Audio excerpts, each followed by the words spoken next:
ṣé rí bí mo ṣe máa ṣe mo ní kí ni àtẹ̀gùn sí ọ̀dọ̀ Ọlọ́run kí ni àtẹ̀gùn sí ọ̀dọ̀ Ọlọ́run.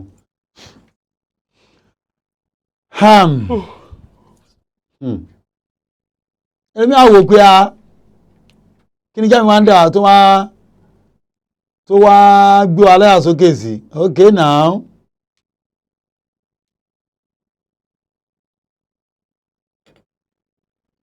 ṣe rí ọ̀rọ̀ yìí kí n tiẹ̀ tó wọnú ẹ̀ mo rí géèmù tí Yusuf gbá ìyẹn Adépọ̀jù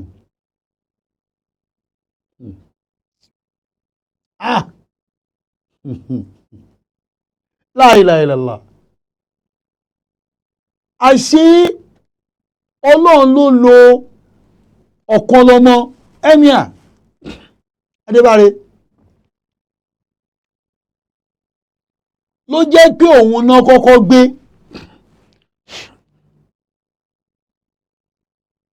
aṣọ́rúkọ èmi náà wà nù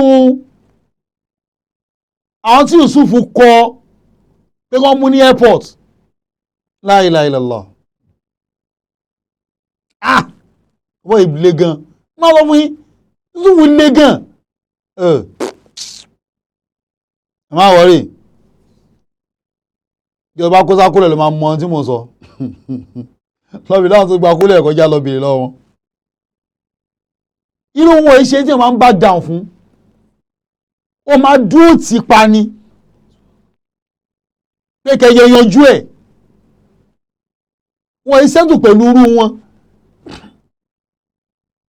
tó kì í gbọ́ kì í gbà ní wọn kì í gbọ́ kì í gbà ní wọn bọ́lá lè ṣe dá nìyẹn bọ́n bá ṣẹ̀ wọ́n á fẹ́ kó wá bí àwọn ni bí wọ́n ló ṣe òun yẹn tiẹ̀ ti ṣú ọ̀pá bọ́lá ṣe dá nìyẹn ṣé nígbà tí mo rí kinní yẹn ó ṣọ́ọ̀kì mi bọ́ torí pé ọ̀gọ́n wọn ti sún wọn sí court lórí ẹ̀ ní ó ṣe rọrùn fún wọn láti mú nígbà tí mo ń bọ̀ láti France gẹ́gẹ́ tí mo dé yẹn nítorí ṣe rọrùn fún wọn nìyẹn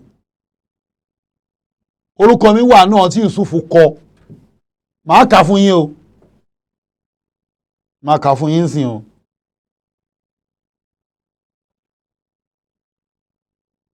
nínú paragraph 34 ní response Yusuf sí kéèyàn kan tó lọ ṣe lánàá ìjọ on the 8th ní kéèsì yẹn wáyé ní Federal Court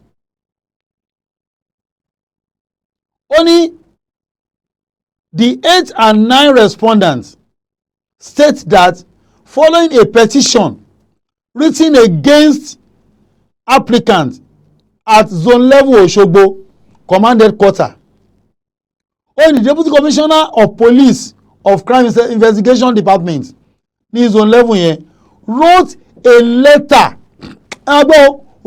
letter dated June 6, 2023 to the Controller General of Nigeria Immigration Service seeking his cooperation in the arrest of the applicant and another person known as Ustazjamiu Ategun. ṣe rí gbé àwọn èèyàn ló kọ́ bẹ́ẹ̀ èmi àtọkọ́ lọ́wọ́ fẹ́ mú ẹjọ́ based on wetin ṣé ń tẹ́lẹ̀ Yusuf ẹ̀ nílà ká ẹ̀ rárá ni based on wetin ọ̀rọ̀ wọn tẹ́ ẹ̀ sáàbù rárá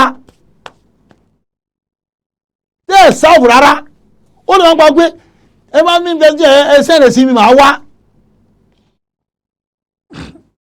ẹ wá ṣọ́ the airport ẹ wá dá dúró tí ẹ gbọ́ lọ wà lẹ́yìn ọ̀kan lọ́mọ níta máa sọ kọ́nà máa sọ lóṣogbo yẹn ní kóòtù ọ̀nlò yẹn a lè máa káàsì kóòtù yẹn lóṣogbo yẹn máa káàsì ẹ̀ iná ọjà tí ró ó ti já o kò yé yín àbí fóònù tẹ tọ́ bọ̀ ó ti já òkè ó ti yé yín evidence yẹn ti padà sọ́dọ̀ wa ìyẹn ìfìyẹn lẹ̀ kí ni Yusuf ṣe burú tó lórí pé mò ń wádìí ẹni tó rán captain níṣẹ́ oníwájú lè ka ó ka orúkọ kí wọ́n lo sponsor wọn ó ka orúkọ gbẹ̀yìn tí ẹjọ́ ṣe wọ́n lè gbogbo ẹ lọ kóòtù èmi mọ̀ pé Ọlọ́run tó dá agoṣọba lábòsí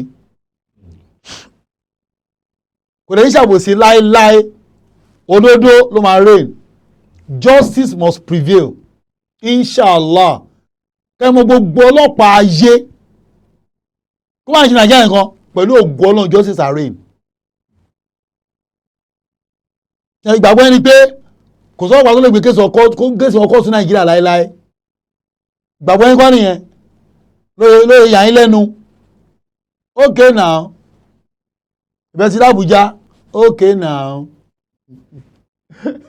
àjọ náà tó bí owó ni pẹ̀lú ògo Ọlọ́run ló máa lékè now fẹ́ play video àfáàwà kan mo máa fi ṣiṣẹ́ lálẹ́ yìí o fídíò yẹn mo kọ́ tiẹ̀ ní o kò lè ju ọmọ 30 minutes plus lẹ́rẹ̀ farabalẹ̀ wò ó stáǹdì mẹ́ta ló wà ńlẹ̀ èmi àti máa mú kanú ẹ̀ lálẹ́ yìí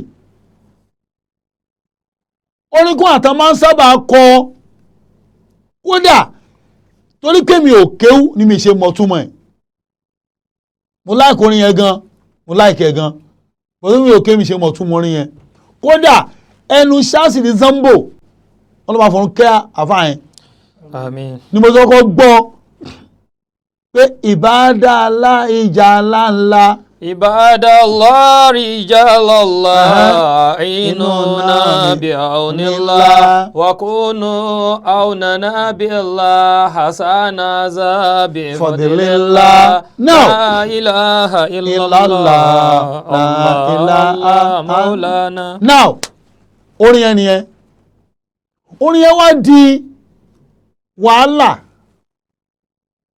láàrin àfáà mẹ́ta kan àfáà àkọ́kọ́ onímàjèsí àfáà èkejì ní Abu Sufyan tó ń pè ní elmayi àti àfáà Tọ́lá Mustapha àfáà ṣíà yẹn orí péjì àfáà ṣíà yẹn mo ti rí mo wá fẹ́ wà confuse lórí àwọn evidence tó ní ká kú mú wá wàláhì sọ́mọ́lẹ́láwà wọ́n á jókòó lọ́fíìsì mi lọ́sàn àná mú ní wọ́n lọ́hun fẹ́ kó direct mi sí òótọ́ ọ̀rọ̀ tó wà nílẹ̀ yìí wọ́n wọ́n mú evidence wá wọ́n gbà kú máa Kùránì wá wọ́n lè tún máa ọ̀rọ̀ míì wá wọ́n á ṣe wàhálà lórí ẹ̀ mo wọnú Kùránì lọ tààrà Ọlọ́run á fọ̀nà hàn mí lórí ẹ̀ dáwà ṣe ni pé ariwo tí wọ́n ló máa dálẹ̀ ni pé wọ́n gbà kó máa mú stand díẹ̀ tó bá jó òótọ́ a ní tẹ̀lé lórí àáfàá kan láyé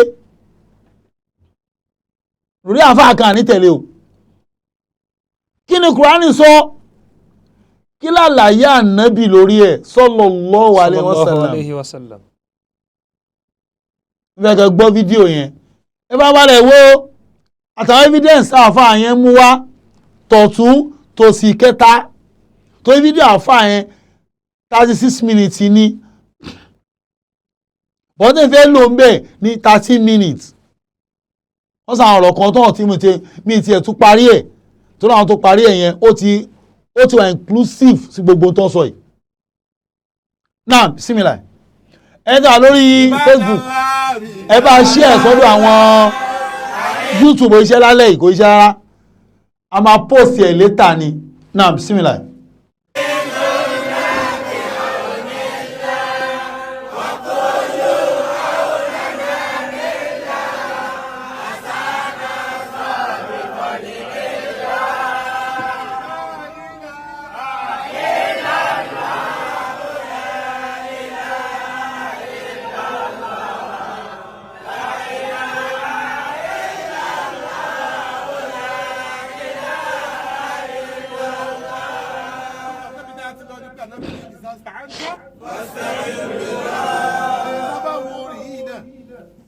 wọ́n ṣe isti'ana bil ibad yani ibadallah ẹ̀yin ẹrú sí Ọlọ́run rijalallah ẹ̀yin tí ẹ tọ́ sínú Ọlọ́run ẹ̀yin bí wá sí pé ẹ̀yin ni tọ́lọ́run Ọlọ́run ni tí ibadallah rijalallah ó wá ní àyínú náà ẹwọ nǹkan wọ́n ń pe kíní kan ní al-ihtirazu nínú ilmu al-balaga al-ihtirazu yìí òun náà ni ọ̀rọ̀ tó fẹ́ sọ tí wọ́n lè fẹ́ gbé túmọ̀ míì tó lè fẹ́ yí mọ́ lọ́wọ́ ọ̀ ètè fi gbólóhùn kan síbẹ̀ tí ó kí ọ̀rọ̀ yẹn pé tí mo gbà lérò ni èyí tẹ́ yìí ń sọ yẹn kọ́ ìdá yìí ṣe gírí ọmọ ìyá tẹ̀sí yìí ìlú náà ni tó bá sọ yí pé ibadallahi rijalallah àyínú náà tí kò gbé bí haúnì láàyè wá ọ̀rọ̀ yẹn ò lọ àyínú náà ẹ̀yin ibadallahi àyínú náà ẹ ràn wá lọ́wọ́ pẹ̀lú rẹ̀ lọ́wọ́ dání bí haúnì náà ó ti yanjú ó ti tú àkọ́dàrú àwọn tó ń pè yẹ wọn ní nǹkan kan ó wá nítọ̀ ẹ̀yin ní kẹ́ ẹ dákun àìnú náà bíáwùnì lẹ́yìn ni ò jẹ́ kí orin yìí tako bá ìsáàsítà áńtá fásitẹ̀ inú tó mọ̀ pé fásitẹ̀ inú bì lẹ́yìn bá náà ni ẹ àìnú náà bíáwùnì lẹ́yìn wàkúnú tó sọ kúnú áwùnàná bíláì ni o kò sẹ́bọ̀ kankan lórí nǹkan kò kọlù. ibadallahi rijalallah àyínúnà bi'awnillah wa kunu áwùnàná billah àṣàna hadha bi fadlillah. so orin yẹn gùn ó gùn dáadáa ó sì pọ̀ o bó ṣe wá pọ̀ tóun àfa onímọ̀jẹ̀sí wa mú ẹsẹ̀ alákọ̀ọ́kọ́ ń bẹ̀ wọ́n ní tá a bá wò ẹmọ wò nísìn o kí ni túmọ̀ rẹ̀ ibadallah ẹ̀yin ẹrúsìn Ọlọ́run rijalallah ẹ̀yin èèyàn Ọlọ́run a'inuna ẹ ràn wá lọ́wọ́ bi'awnillah pẹ̀lú ìrànlọ́wọ́ Ọlọ́run sórí pẹ̀lú ìrànlọ́wọ́ Ọlọ́run yẹn ó dà pé ohun tó jẹ́ kí àfọ onímọ̀jẹ̀sí ó sọ wípé ní ihtirasu ní kẹ́límà yẹn ni ipe a ṣe pé ní ìrànlọ́wọ́ Ọlọ́run níbẹ̀ lọ́wọ́ wọn tá a fẹ́ kí wọ́n fi ràn wá lọ́wọ́ èyí ò gan fúnra rẹ̀ gan kò dìfẹ́ǹdì iṣu yẹn bẹ́ẹ̀ bá àtọ́ wà ń bẹ̀ yẹn irú bá àwò ni ẹ mọ̀ wò nísìn o àwọn sọ wípé ní n tí ń sọ ni wípé kìí ṣe kó ní pé kìí ṣe pé àwọn ẹni òun gangan ló fẹ́ gbà ràn lọ́wọ́ wọn n tí ń sọ ni pé òun náà mọ̀ pé ọwọ́ Ọlọ́run nìrànlọ́wọ́ wà àmọ́ ń pè wọ́n torí pé ní ìrànlọ́wọ́ Ọlọ́run tọ́lọ́run kó sọ́wọ́ wọn ló fẹ́ gbà ẹ̀rí pé kìíní òun rùn létí níwọ̀nba ní tọ́fà tó fi hàn létí lélẹ́yìí o tá a bá wọnú sọ́ọ̀tù Zumar àkọ́kọ́ àyà ń bẹ Ọlọ́run sọ pé ní àwọn tán máa ń pè nǹkan míì tó yàtọ̀ sọ́lọ́run wọ́n sọ pé ma na'buduhum àwọn òsì wọn illa liyuqarribuna ila Allahi zulfa níta àwọn torí ẹ̀ sáwọn kan báyìí ni pé ní kán lè bá a sún àwọn mọ́dọ̀ Ọlọ́run kán lè bá a sún àwọn mọ́dọ̀ Ọlọ́run pẹ̀lú àwọn nǹkan kan tí ó máa jẹ́ àdébá àbí àfàbọ̀bá táwọn onílọ́dọ̀ Ọlọ́run ẹ rí i pé ní àwọn ẹnu náà sọ pé kí ni àwọn ọgbà wọn táwọn ń pè àwọn Ọlọ́run ní pé àwọn tán ń pè nǹkan míì tán sí nǹkan míì yàtọ̀ sọ́lọ́run àwọn ẹlẹ́bọ Ọlọ́run sọ wọn Ọlọ́run ní tẹ́ bá sọ̀rọ̀ wọn ni pé àwọn ò sí àwọn nǹkan táwọn ń pè yẹn o àwọn kan fi wọ́n sa láàrin àwọn àtọ́lọ́run ni anything tí máa ń jẹ́ aláàrin láàrin Ọlọ́run láàrin ẹrú Ọlọ́run àtọ́lọ́run ọba rẹ̀ Ọlọ́run ò nídìí rárá ni èyí kọ́kọ́ dájú náà kò sí ẹ̀rí fún pé ẹnìkẹ́ gbọ́dọ̀ wà láàrin ẹrú àtọ́lọ́run ọba rẹ̀ ó pè rijalul ghaib ó pè nújàbá ó pè núkọ̀bá ó pè àwòtáàdù kí ló pè wọ́n sí ta ní ń bẹ pẹ̀lú Kùránì tí ń bẹ pẹ̀lú Jibril sọ́lọ́run ni sọ́lọ́ ní ẹ fi Jibril bẹ̀rù sọ́lọ́ ní ẹ fi Kùránì bẹ̀rù tá a bá ṣe ní Kùránì tẹ́ ọ pé ọ pẹ̀lú ròyìn Ọlọ́run torí pé ní ọ̀rọ̀ Ọlọ́run ni bẹ̀ Jibril ń kọ́ sí ròyìn Ọlọ́run lòun náà sọ̀rọ̀ Ọlọ́run Jibril láì ní fa ọ̀rọ̀ gùn ṣe rí ọ̀rọ̀ tí àfa onímájèsí sọ ọ̀rọ̀ tí ò wọlé tí ò bá mú lọ ni àṣìṣọ ọ̀rọ̀ ni àfa onímájèsí sọ sẹwárí èyí tí Abu Sufyan al-Almayi as-Salafi al-Wahabi tó ń sọ gbogbo aláti mọ̀ wọ́n alákatakítí ni wọ́n tẹ́lẹ̀ ìyẹn náà ṣe kí ni o kò bá mọ̀ lọ ọ̀rọ̀ àwọn méjèèjì kò sí tó bá mọ̀ lọ ń bẹ̀. àfọ onímájèsí àdúrà tí àwọn tó kọrin yẹn ṣe wọ́n gba apá kan wọlé nípa wípé bórí yẹn ṣe wá yẹn àwọn gbà wọlé nípa wípé ibadallah rijalallah ẹ̀yin ẹrú ọlọ́run ẹ̀yin ẹ̀yàn ọlọ́run àìnúnà bi'awnillah ẹ ràn wá lọ́wọ́ ẹ gbàdúrà wa pẹ̀lú ìrànlọ́wọ́ ọlọ́run bá tó wà lọ́dọ̀ yín àfọ onímájèsí ni bórí yìí ṣe wá yìí àwọn gbà wọlé ìyẹn ni pé ká ní ọba sí bi'awnillah ibẹ̀ ni oríyìn ọba lẹ́bọ ọba jẹ́ kẹta àfọ onímájèsí ò ní gbà wọlé ìyẹn ni pé wọ́n takun tá à ń pè ní al-istighatha ṣùgbọ́n gbà tí as-Salafi al-Wahabi bọ́ta òun tẹ gbogbo ẹ̀ àti bi'awnillah àti gẹ́rù bi'awnillah yóò kò sí ètò wọlé ń bẹ̀ torí àwọn as-Salafi gbogbo alamọ̀ wípé gbogbo ẹ tó bá ń ṣe al-istighatha ẹ tó ṣe àtàwásùl kí ni lọ́dọ̀ wọn kèfèrí ni lọ́dọ̀ wọn ó lè fẹ́ dìnnà yẹn gbogbo táwọn àfa àwọn kọ̀ǹfàmù ni wípé ẹ tó bá ṣe al-istighatha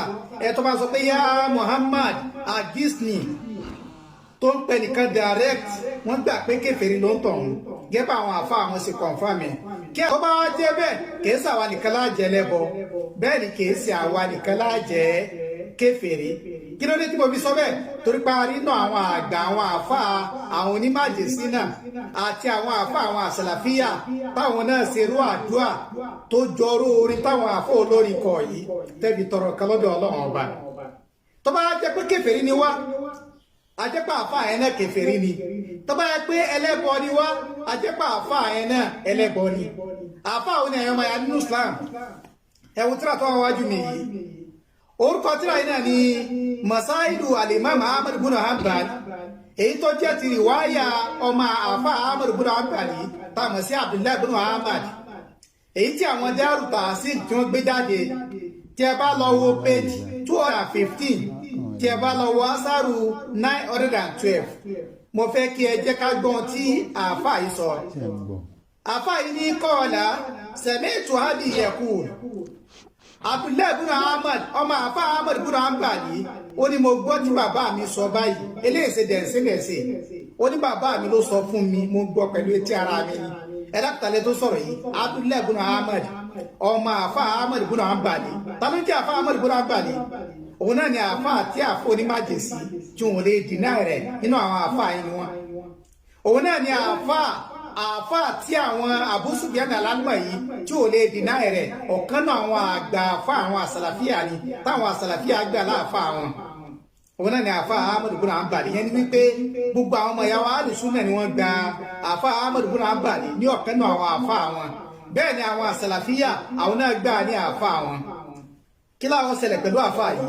ọmọ àfa yìí tá a mọ̀ sí Abdullahi ibn Ahmad ó ní sami'tu abi yaqul ó ní mo gbọ́ tí bàbá mi sọ eléyìí kì í sí pẹ́ẹ́nìkan tó sọ fún mi mo gbọ́ pẹ̀lú etí ara mi ni kí ni tí bàbá rẹ sọ ó ní bàbá mi sọ wípé mo lọ sí hajj mo ṣe hajj lẹ́ẹ̀márùn mini asnataini rakiba wa salasa mashiya aw isnataini mashiya wa salasa rakiba ó ní bàbá mi ṣe hajj lẹ́ẹ̀márùn tí wọ́n lọ sí ilẹ̀ hajj wọ́n lọ sí Mẹ́kà lẹ́ẹ̀márùn wọ́n lọ sí hajj wọ́n láàrin ẹ̀ẹ̀márùn tí wọ́n lọ sí hajj yìí wọ́n ní ẹ̀ẹ̀mejì ń bẹ wọ́n gùn kan lọ sí hajj ni ẹ̀ẹ̀mẹ́ta nínú rẹ̀ wọ́n rìnsẹ̀ lọ sí hajj ni tàbí ká sọ pé ó kó sí tiẹ̀ ẹ̀ẹ̀mẹ́ta ṣẹlẹ̀ rẹ̀ Abdullahi ibn Ahmad ohun tó ṣẹlẹ̀ ni wípé bàbá wọn wá sọ fún wípé fadọ̀lártù tọ̀ríkọ́ fi hajjatin wa kuntu mashiya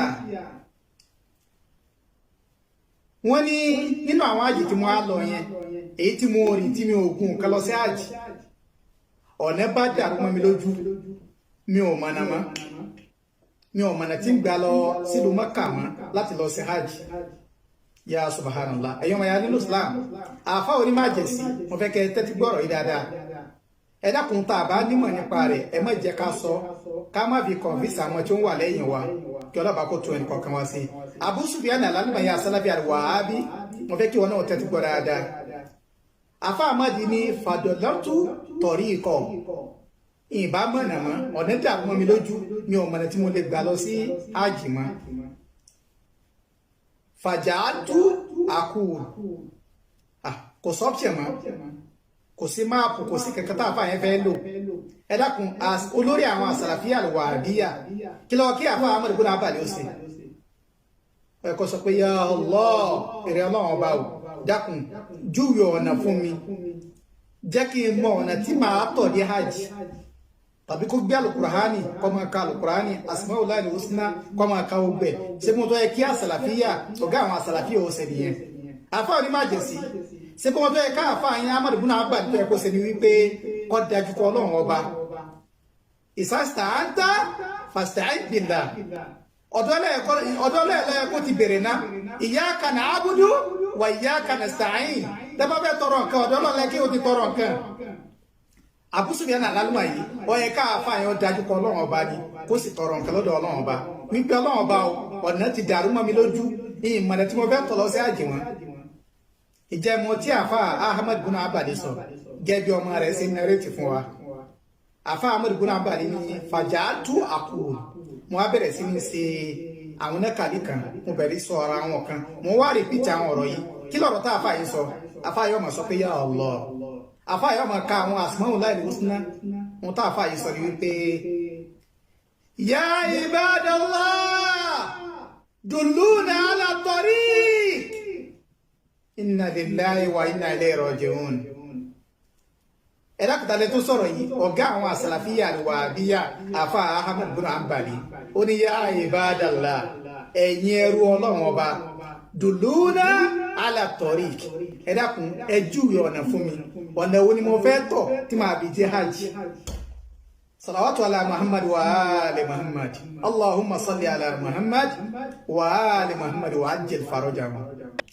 ìjẹ́ ẹ̀kan àfà yìí wí àfà yìí ní rárá o falam asal aqulu dhalik hatta waqa'tu ala tariq àfà Ahmad ibn Hanbali ní ìwáyé wa máa pa ìwáyé máa ṣe kí ni o máa pààrà ọ̀rọ̀ yìí títí tí àwọn ẹni ọlọ́run tí ó fi júwe ọ̀nà fún mi pé ọ̀nà tó gbẹ̀rẹ̀ tó fi dé hajj ya subhanallah ẹ̀dọ́ kí ni àfà Ahmad ibn Hanbali wí ibadallah dulluna ala tariq ẹ̀yin ẹni ọlọ́run ẹ̀yin ẹrú ọlọ́run ẹ jọ̀ọ́ ẹ bá mi júwe ọ̀nà tí máa fi débo ni o tí máa fi débi tí mò ń lọ ìyẹn ní hajj falamasal aqulu dhalik hatta waqa'tu ala tariq àwọn anẹ́ka ní tí ò lóǹkà ni o àfà Ahmad ibn Hanbali ó bẹ̀rẹ̀ sí ní sọ ọ̀rọ̀ yìí ó sọ ọ̀rọ̀ yìí títí tí àwọn ẹni ọlọ́run wọ́n fi ọ̀nà mọ́ tó fi mọ̀nà tí ó padà lọ tó fi mọ̀nà tí ó tọ̀ tó fi dé hajj inna lillahi wa inna ilayhi raji'un. náà rò gbogbo ala ti gbádùn àwọn argument yẹn ẹgbẹ́ kò rẹ̀ ẹ bá ń yọ ọ́dí èkó náà gbogbo wa ti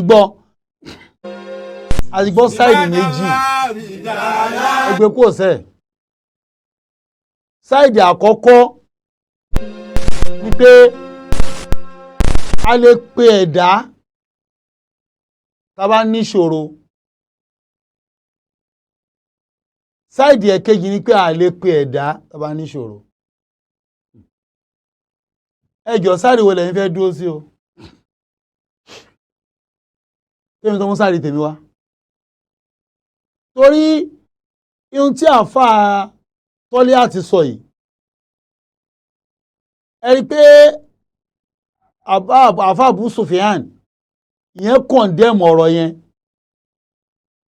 ó wá lọ gbé àfà tọ́lé àti wá lọ gbé ọ̀rọ̀ tí olórí àwọn jọ̀mọ́ ìkọ́nà àwọn olórí wọn tó ṣẹlẹ̀ sóhun náà gbà tó lọ sí hajj pàtó náà dàrú mọ́ lọ́wọ́ bẹ́ẹ̀ náà ṣe gbọ́ wá lẹ́yìn ẹrúsìn Ọlọ́run tọ́ mi sọ́nà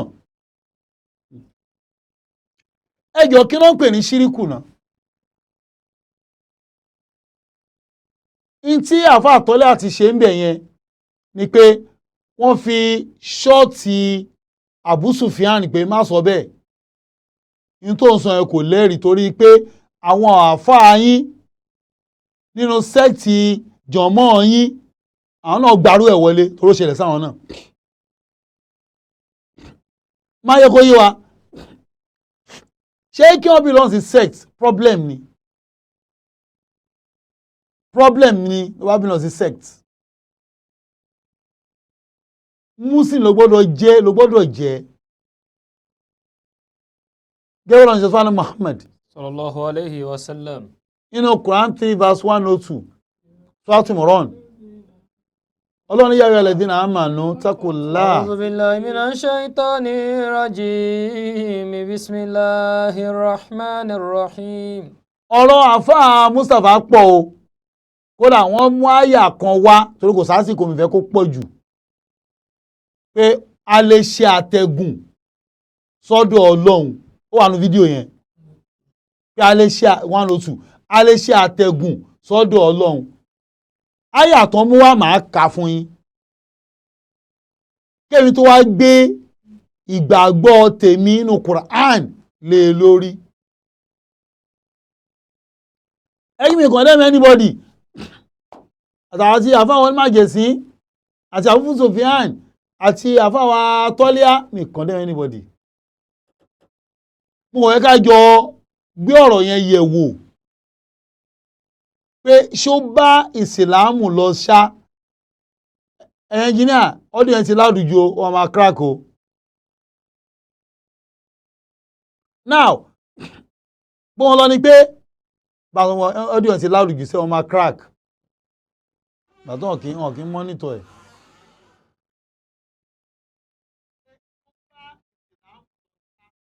Ó ti láwọn ló máa crack ó wà òkè báyẹn. Now mo lọ ni pé Ọlọ́run yá ayyuhal ladhina amanu. Ya ayyuhal ladhina amanu. Inú Suratu Imran verse 102. Ọlọ́run mo pè ń tẹ nígbàgbọ́ òdodo. Ayyuhal ladhina amanu. Ẹ̀yin tẹ́ gbọ́dọ̀ gbọ́ lódodo Taqullaha. Ọlọ́run ní ẹ bẹ̀rù Ọlọ́run. Haqqa tuqatihi. Ní ti ìbẹ̀rù. Wala tamutunna illa wa antum muslimun. Ọlọ́run lè gbọ́dọ̀ kú o àfi kẹ́ ẹ jẹ́ mùsùlùmí dọ́dọ̀ Ọlọ́run. Ọlọ́run ò dá sẹ́ẹ̀tì ilẹ̀ fún wa. Èmi ni tìjà, èmi ni àdìsúnú àjẹmọ́, èmi ni sáráfí, èmi ni ṣàṣìlíyà, èmi kò dèríyà, èmi tìjàníyà. Ọlọ́run dálẹ̀.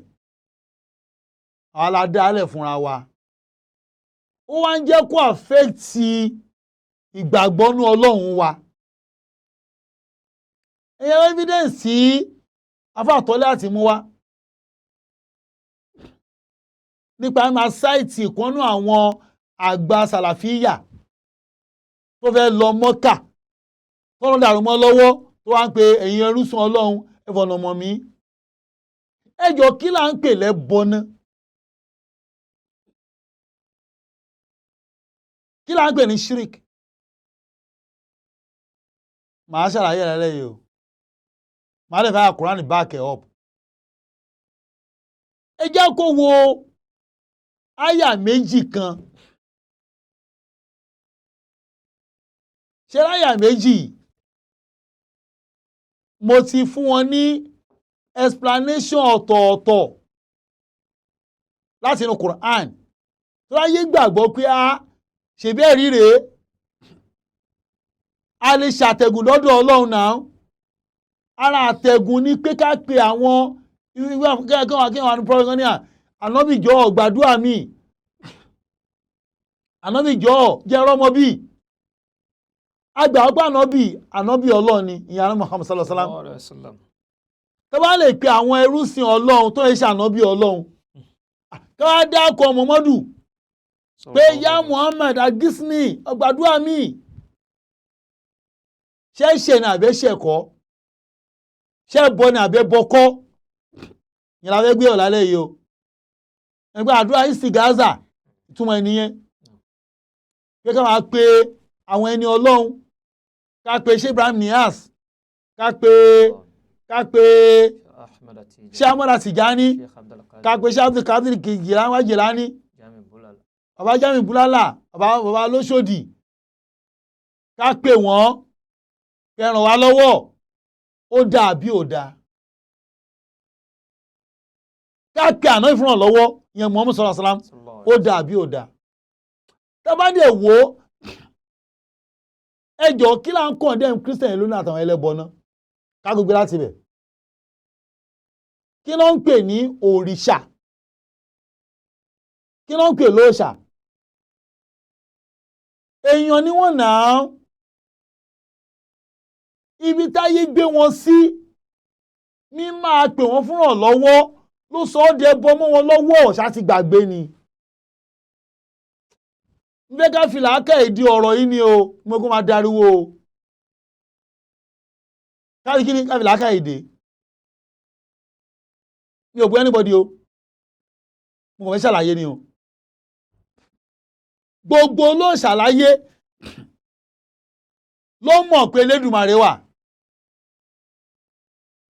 táǹkì ní Allahu gbogbo ló ṣàlàyé ló mọ̀ pé Ọlọ́run wà Elédùmarè ni ìgbàgbọ́ wọn ni pé Ọlọ́run tá a rí àwọn kan níwà tó dá specially bí Ṣàngó bí Ọya bí Ògún bí nǹkankan bí Èṣù wọ́n bí pé àwọn ẹni agbára Ọlọ́run ló dá wọn specially táwọn bá pè wọ́n tó ń ṣe sìgáàzà tó ń pè wọ́n wọ́n á dá wọn lóhùn tó ń gbàgbọ́ pé àwọn ẹni súnmọ́ Ọlọ́run àwọn ẹni Elédùmarè làwọn yẹn ni wọ́n ṣe ń bọ wọ́n tó máa ní kó bọ̀ ṣẹlẹ̀ pé kán dé kú sórí igbá lọ́pẹ̀ ní bọ̀rìṣà ni ìbọ̀rìṣà jù yẹn lọ ìbọ̀ òrìṣà ó jù yẹn lọ gbogbo tó bá gbé lékè Ọlọ́run ìbọ̀rìṣà ni tó bá jẹ́ fẹ́ǹsìk fún àpẹẹrẹ tó bá ń fọ́ ẹ tó pé tí màá sí lo fẹ́ǹsìk omi nígbàrún ìbọ̀rìṣà ni ṣé o tápọ̀ sẹ́nìtì nìyẹn tó rọ́pò tí nígbàgbọ́ sí ju ọba tó dáa lọ wọ́n ní kí ni ìyàtọ̀ wa pẹ̀lú àdúrà ìsìgáàzà wa pẹ̀lú àwọn ẹlẹ́bọ àtàwọn Christian ló gbàgbọ́ nínú 1 Timothy chapter 2 verse 5 tó sọ pé ẹ bá ṣe program yẹn o YouTube wa ò ṣiṣẹ́ ìmọ̀ tó ṣe máa pọ̀ ẹ̀sọ́ YouTube later ẹni tó wà lórí Facebook ẹ bá ṣe àìdáadáa náà. nítorí Ọlọ́run kan ní bẹ. ẹ máa gbọ́ ìsìgáàzà kiri yóò náà o ó nítorí pé Ọlọ́run kan ṣo níbẹ̀. onílàjà kan pẹ̀lú láàrin Ọlọ́run àti ènìyàn. àti onílàjà ẹni tá a fi ṣàtẹ̀gùn láàrin Ọlọ́run àti ènìyàn. àti Jésù pàápàá ènìyàn. ẹni tó jẹ́ tá a sọ ẹ̀ Jésù ni o. ẹ jọ̀ọ́ nígbà táwọn Kírísítẹ́nì ní pé Jésù gbà mí tó bá rásídẹ́ǹsì kan Jesus Jésù nígbà ẹ sọ báyìí ẹ jọ̀ọ́ kí ni ìyàtọ̀ àtàǹpà ànábì náà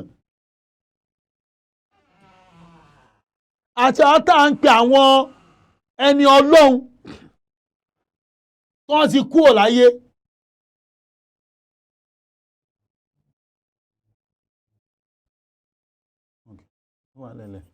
Now mo ní kí ni ìyàtọ̀ wa ká fi nǹkan ṣàtẹ̀gùn ká pa àwọn ẹrúsìn Ọlọ́run kò yà ọ̀sán tó ń bọ̀ òrìṣà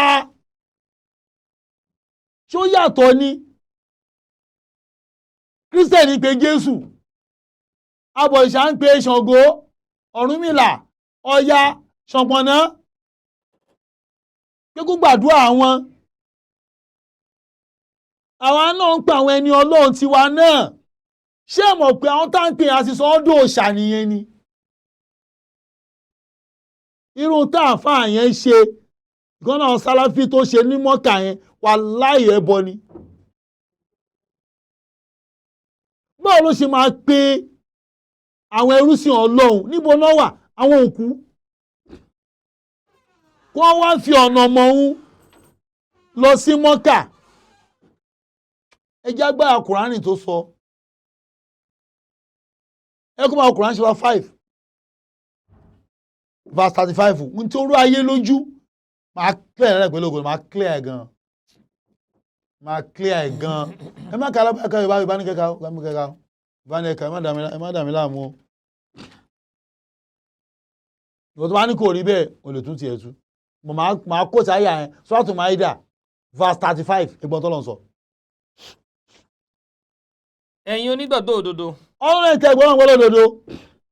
ẹ bẹ̀rù Ọlọ́run. ọlọ́run ẹ bẹ̀rù Ọlọ́run o. àti kí ẹ sì wá sí ọ̀nà ìsúnmọ́ ọ̀dọ̀ rẹ̀. ẹ wá ọ̀nà láti súnmọ́ Ọlọ́run. àti kí ẹ sì sapá sí ojú ọ̀nà rẹ̀. ẹ wá ọ̀nà láti súnmọ́ Ọlọ́run kẹrẹ̀ ṣe kí ni sapá sí ojú ọ̀nà ẹ̀. kí ẹ sì sapá sí ojú ọ̀nà rẹ̀ kí ẹ lè bá jèrè. bẹ́ẹ̀ni now ọ̀nà àti súnmọ́ Ọlọ́run ṣé wọ́n mọ̀ láwàá pè ṣáwọn ẹni Ọlọ́run là á pè tá a fi mọ ní tó ń ṣe wá àyà kan nìyẹn báwo sọ́ọ́sì sọ̀rọ̀ yìí Quran 17 verse 56 and 57 bá a ṣe program yẹn gan o wípé ẹ pé àwọn ohun tí ẹ̀yin rò pé ẹ máa gbọ́ tó lọ sọ o Ọlọ́run ni ẹ pé àwọn tẹ́ ẹ ń rò lẹ́yìn rẹ̀ lẹ́yìn Ọlọ́run wọn kò ní agbára Ọlọ́run náà lágbára ànábì ò lágbára láti mú ìnira kúrò fún yín. mo sọ fún yín ẹ má àìpọ̀ ànábì ò lágbára wọn ni mo sọ ohun tí ò dáa kò lágbára lẹ́yìn Ọlọ́run kò lágbára kankan náà wípé ẹ pé àwọn ohun tí ẹ̀yin rò pé lẹ́yìn rẹ̀ bẹ́ẹ̀ ni wọn kò ní agbára láti mú ìnira kúrò fún yín. irú àǹfààní tó ń pe ẹ̀yin ẹrú sí Ọlọ́run ẹ fọ̀nà ọmọ mi irọ́ ló pa tírú ẹ̀ bá ṣẹlẹ̀ sí ṣètọ́n ló gbà ájú ẹ̀ bó ṣe mọ̀nà lọ́mọ́kà ẹ̀ ṣètọ́n ló pè kó ń ṣàwọn ẹ̀rìbá kó ń ṣe ìbádà láàkankan ṣètọ́n ló yọjú sí torí pé ó ti contradict tí Kùránì sọ ìgbàgbọ́ ẹ̀ tako tí Kùránì sọ náà 57. wọn kò ní agbára láti mú ìnira kúrò fún yín wọn kò sì lè yí padà. wọn lè yí padà láéláé àwọn wọ̀nyí tí ẹ ń pè. àwọn tẹ́ ń pè yìí. àwọn náà ń wá àkàsọ̀ lọ ọ̀dọ̀ Ọlọ́run wọn. àwọn náà ń wá bó ṣe máa dọ́dọ̀ Ọlọ́run ni. nígbà tó sọ lọ́nà Mọ́kà tó wá lẹ́yìn ẹrú sí Ọlọ́run tó ti kú ẹgbàá míì ẹ fọ̀nà ọmọ míì bó lọ́lọ́run ẹ wà. ṣáà ló yẹ ká kí àbọ̀ lọ́hùn ẹ máa dé o ayé àgbọ̀ sí máa mú wa o now. àwọn wọ̀nyí tí ẹ ń pè àwọn náà wá àkàsọ̀ lọ ọ̀dọ̀ Olúwa wọn. àwọn náà wá means wọ́n wá ọ̀nà tó àdọ́dọ̀ Ọlọ́run ni tádọ̀ àwọn náà fi máa gbàgbà tó wà láyé. èwo nínú wọn tí ó lè súnni mọ́ Ọlọ́run. Ọlọ́run ní èwo nínú wọn náà ìbádà láàyè tẹ́ ẹ pè tẹ́ ẹ fi lọ Mọ́kà yìí tẹ́ ẹ pè tẹ́ bá níṣòro yìí ta nínú wọn mẹ́sàn-án ẹyọ kan. tí ó lè súnni mọ́ Ọlọ́run. tó lè sún wa mọ́ Ọlọ́run ta ni. Ọlọ́run ló béèrè mi kọ́ o. wọ́n sì ṣe àgbékẹ̀lé àánú rẹ̀. àwọn gbọ́ngbẹ́kẹ̀lé àánú Ọlọ́run ni. wọ́n sì bẹ̀rù ìyà rẹ̀. wọ́n dẹ̀ bẹ̀rù ìyà Ọlọ́run láwọn tẹ̀yìn ń pè nínú ìsìgáàzà yín. mo rò pé dé ẹ máa dé bọ́ o. ẹ bá Suratu Araf Quran 7 verse 194 to 197. àwọn ẹni tí ẹ ń pè lẹ́yìn Ọlọ́run. Ọlọ́run làwọn tẹ́ ń fi àdúrà ìsìgáàzà yín pè tẹ́ ló ń pe àwọn èèyàn tó ti kú àwọn ẹni Ọlọ́run ìbádà aláìjà aláàlá mú kíni àwọn ènìyàn ìbàdí kò ní mínì rárá. èèwọ̀ ni ká pè wọ́n èèwọ̀ ni torí àyà sáwọn tó ń pe Ògún tó ń pe Ọya tó ń pe Jésù kò sí àtọ́bẹ̀ rárá tó bá tún ẹyẹ ló yà kù náà. dájúdájú àwọn ẹni tí ẹ ń pè lẹ́yìn Ọlọ́run jẹ́ ẹrú bí ẹ̀yin náà. Ọlọ́run ṣe làákà ẹ̀yin sún sẹ́yìn ni èyí ó ṣe máa lọ Mọ́kà tí ó sọnù kó ti máa lọ Mọ́kà. ẹ kí mo takò àwọn kankan gbà kan táwọn sọ pé àkò yé mi ní káfẹsẹ̀ kan kéèyàn sọ pé níyàs ìsìgáàzà ló kó bá wọn débẹ̀. Kówe tí a lọ àbúkọ rẹ̀ pé a lè pe ṣé Ibrahim náà.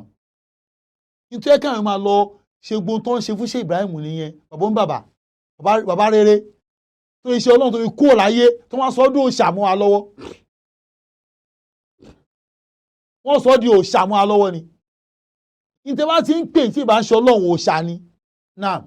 Dájúdájú àwọn ẹni tí ẹ ń pè lẹ́yìn Ọlọ́run jẹ́ ẹrú bí ẹ̀yin náà. Ọlọ́run láwọn tẹ́ ń pè àwọn ìbádọ́dàjẹ́ tẹ́ ń pè yẹn kọ́ fọ̀nà mọ̀ yín ẹrú làwọn náà wọ́n yàtọ̀ sí yín.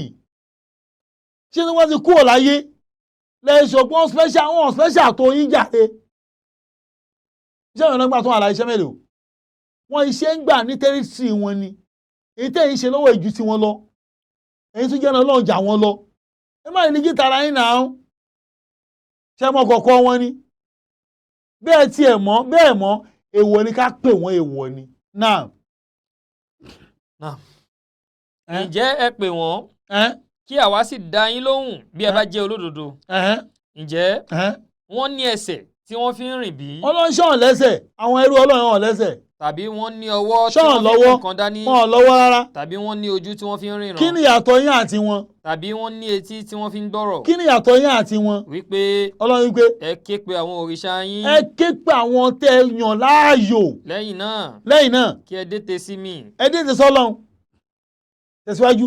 Kí ẹ má sì lọ́ra fún mi. Lọ 197 tó láti 197 tóbi tí mo lọ gbìn lọ́gbọ́n. Àwọn ẹni tí ẹ̀yin pè lẹ́yìn rẹ̀. Ọlọ́run tẹ́ ń pè lẹ́yìn ẹ̀ tẹ́ ń ṣe ní ìsìn dáadáa. Kò ní agbára ìrànlọ́wọ́ fún yín. Wọ́n ò lè tọ́nu yín sọ́nà rárá. Bẹ́ẹ̀ ni. Yín tó ṣe sáàfà yẹn. Wọn kò lè ran ara wọn lọ́wọ́. Wọ́n àwọn gan ọmọ ní tọ́lẹ̀ àwọn gan dẹ́nà mọ́kà mọ́ nígbà tó wà láyé ni. Tí àwọn gan òkè sọnù. Àwọn ẹ̀rọ náà tẹ́ ń pè yẹn ṣọ́ọ̀ kì í sọnù. Ẹ̀gbọ́n mi yé ṣọ́ọ̀ kì í sọnù. Ṣọ́ọ̀ kì í sọnù. Àwọn sọ̀rọ̀ àṣàlá tó tiẹ̀ jáná bí Ọlọ́run. Nígbà fẹ́ lọ mọ́kà lọmọdé náà ṣọ́ọ̀ àmúmọ̀ náà. Ta ló ń pè? Ṣé nǹkan ló mú ọmọ náà? Ṣọ́ọ̀ àmúmọ̀ náà. Báwo ni wọ́n ṣe máa sọnù tó máa pa ìrúsìn Ọlọ́run kan? Bó làwọn yẹn wà? Bí ẹ̀yin bá pè wọ́n sí ojú ọ̀nà ìmọ̀nà. Ó máa ga o. Wọn kò ní gbọ́. Wọn ò lè gbọ́ ọ̀pọ̀ alágbára wọn kan lé wọn lórí. Gbogbo náà dandan táwọn olóòṣà ń ṣe yìí á kàn gbìyànjú ni. Wọn ò lè tán lé. Káṣẹ̀ máa pa ìrúsìn Ọlọ́run kan lé wọn lórí. Ìgbà tó gún bẹ̀rẹ̀ ṣe gba àwọn ìbádàn ìrìjà lára yín. Láyé pandemic ṣe pé wọ́n. Gbọ́n mi yẹn lágbára àbí. Now báwo swat rod Quran 13:40 gbéṣà mú ìmá ṣàlàyé tó lọ ń sọ àtẹ̀gùn yẹn o. Àtẹ̀gùn túmọ̀ sí kékeré máa pe èèyàn o lẹ́yìn Ọlọ́run irọ́ o èèwọ̀ ni ẹ gbọ́dọ̀ pe èèyàn kódà ẹ gbọ́dọ̀ pàná bí Ọlọ́run. Ẹ̀wọ̀n ya Muhammad agisni èèwọ̀ ní ṣíríkù ni. Àlọ́bí ò lè ṣe nǹkan kan fún rárá. Ọlọ́run lè ṣe nǹkan Ọlọ́run nìkan. Náà. Òun ni ìképè òdodo tọ́ sí.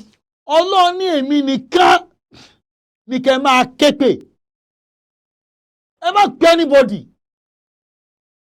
Àwọn bàbá àgbà yín dé sọ àwọn try nínú gbàgbọ́ gan nínú tàwhídì Ọlọ́run wọ́n try gan. Wọ́n ní bá ń bẹ Ọlọ́run kì í bẹ èèyàn. Mọ̀ tí wọ́n gbọ́ lóhùn yẹn ni. Ẹni bá ń bẹ Ọlọ́run kì í bẹ èèyàn. Tẹ́wọ̀n ló gbójúlé ohun tó bá ṣẹlẹ̀ gbà pọ́lọ̀ máa yọ ẹ́ ń bẹ̀. Tẹ́wọ̀n ló gbójúlé o. Ọlọ́run kì í dójú tì yàn. O wà ní bẹ́ẹ̀ Ọlọ́run ló wà bẹ́ẹ̀. Ṣé ẹni tó ní ká máa ṣe àdúrà ìsìgáàzà ká máa pe àwọn òkú tá a sọ́dọ̀ òòṣà ṣé kò lè wá kó onígbàgbọ́ tọ́lọ́run? Mi wá sọ fún yín gbogbo tẹ́ ẹ bá ti pè lẹ́yìn Ọlọ́run tó bá jẹ́ àdánwò ní fún ẹ. Inú tó yẹ sáàfáà tó lọ mọ́kà ẹ àdánwò ní fún. Ṣe ìtọ́n ló fi mọ̀nà kó ń ṣe àwọn òkú tó pè yẹn. Náà. Òun ni ìképè òdodo tọ́ sí. Bẹ́ẹ̀ni. àwọn ẹni tí wọ́n ń pè lẹ́yìn rẹ̀ kò lè dá wọn lóhùn Ọlọ́run rárá àwọn bí kò ṣe gẹ́gẹ́ bí ẹni tí ó tẹ àtẹ́lẹwọ́ rẹ̀. àwọn ìbádà látẹ̀ ń pè wọ́n ní nǹkan kan. àwọn ẹni tí wọ́n ń pè lẹ́yìn rẹ̀ kò lè dá wọn lóhùn rárá. wọn ò tó bẹ́ẹ̀ wọn lè fọ̀nà ọmọ wọn tó kú ni wọn. Yorùbá ní òkú àtàwọn ìbára yé ìbára wọn wíjọ òkú ni wọn. àdúrà ìsìgáàzà ká máa pe èèyàn fún ìrànlọ́wọ́ ẹ̀ṣẹ̀ ni ṣíríkù ni ẹbọ ni. báwo Quran 27 verse 61 to 62 fẹ́kàn ayé àwọn ará ni o kí tó wá mú àwọn àyà báwo la kí ló ń pè ní àtẹ̀gùn means of communicating with God. ṣàníìdí àti pé ànábì àti pààyàn ni ọlọ́run kankan irọ́ àníìdí ẹ̀ o Islam takò ṣíríkù ni ẹbọ sámú ni náà. tàbí ẹni tí ó ṣe ilẹ̀ ní pẹ̀tẹ̀pẹ̀rẹ̀. ọlọ́run ṣe ẹgbàgbé ni bí mi ọlọ́run mo tẹ́lẹ̀ pẹrẹsẹ fún yín. ó sì ṣe àwọn odò sí àárín rẹ̀. wọ́n ṣe àwọn odò sáàárín ilẹ̀ yẹn. ó sì ṣe àwọn òkè sí orí rẹ̀. ó wá dá òkè ńláńlá Olúmọ sóbì nǹkan sórí ilẹ̀. ó sì fi gàgà kan sí àárín ibú odò méjì. ọlọ́run wá la gàgà sáàárín òkun àtọ̀sà ẹ bó ṣe ń kíra ẹ o. ǹjẹ́ olúwa kan á ń bẹ pẹ̀lú ọlọ́run bí? ọlọ́run ní ẹ̀dùn o ẹ̀ṣì gbéláka ìwà ṣẹ́ni kan lágbára tó lè ṣe kínní yẹn jèmi ọlọ́run lọ ni. bẹ́ẹ̀ tiẹ̀ kọ́. bẹ́ẹ̀ ọlọ́run bẹ́ẹ̀ kọ́. ọ̀pọ̀lọpọ̀ wọn kò mọ̀. wọn ò mọ ní o ọlọ́run wa ni. tàbí ẹni tí ó ń jẹ́ ìpè ẹni tí ara ń ni nígbà tí ó bá pè é. ọlọ́run ṣe ìwà pé máa ń jẹ́ ìpè ẹni tára nígbà tó bá pè é ni. àáfàá tó lọ pe àwọn ẹrú ọlọ́run yẹn ìpèkúpè ló pè é. ọlọ́run fi ṣàdánwò fún ló fi rọ́nà. tó yẹ gbọ́dọ̀ tó nìtàn yẹn o tábà ń ṣe ó ti dáràn o ṣíríkù ló ṣe o tó lọ́pọ̀ àyẹ̀ni ọlọ́run kan bẹ́ẹ̀ fọ̀nà ọmọ mi ó ń pe àwọn òkú ọlọ́run ṣé nìkan wà tó máa ń gépè lẹ́yìn mi ọlọ́run ni ẹ̀yà ṣé ní tó máa ń ṣàwọn èèyàn wa ni pé wọ́n ẹ̀ka Quran